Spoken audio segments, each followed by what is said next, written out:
क्या पटना की गलियां अब बेटियों के लिए कब्रगाह बन रही है। एक पिता अपने बेटी को डॉक्टर बनाने के लिए पटना तो भेजता है, लेकिन परिणाम में उसके घर पे उसका शव रिटर्न आता है।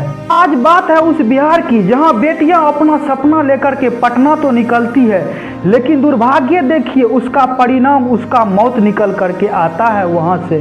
हाल गहरा है और व्यवस्था कटघरे में है। क्या अब पटना शिक्षा का केंद्र नहीं बल्कि रहस्यमयी साजिशों का अड्डा बनते जा रहा है।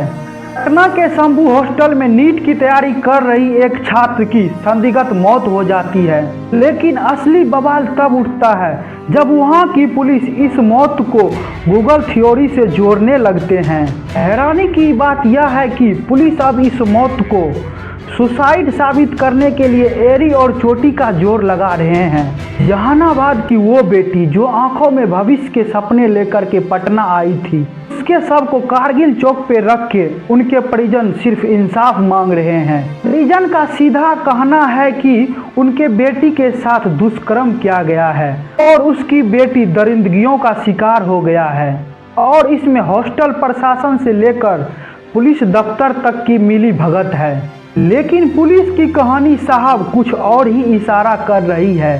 पुलिस का कहना है कि छात्रा का मोबाइल सर्च करने पर उसके गूगल हिस्ट्री से कुछ ऐसे शब्द मिले हैं जैसे वो नींद की दवाई या आत्महत्या करने की विधि ढूंढ रहे हैं। अब सवाल यह उठता है कि आखिर वह कौन सा मानसिक दबाव था जिसने एक होनहार छात्रों को मौत के रास्ते पर चलने के लिए मजबूर कर दिया। क्या यह सिर्फ एक मानसिक अवसाद का मामला है, या फिर उन हॉस्टल की चार दीवारियों के अंदर कुछ ऐसा राज दफन है जिसे वहां की पुलिस प्रशासन सामने आने ही नहीं दे रही है। हैरानी की बात यह है कि न्याय की गुहार लगाने वाले पीड़िता के परिजन और उनके समर्थकों पर पुलिस ने एफआईआर दर्ज कर दिए हैं।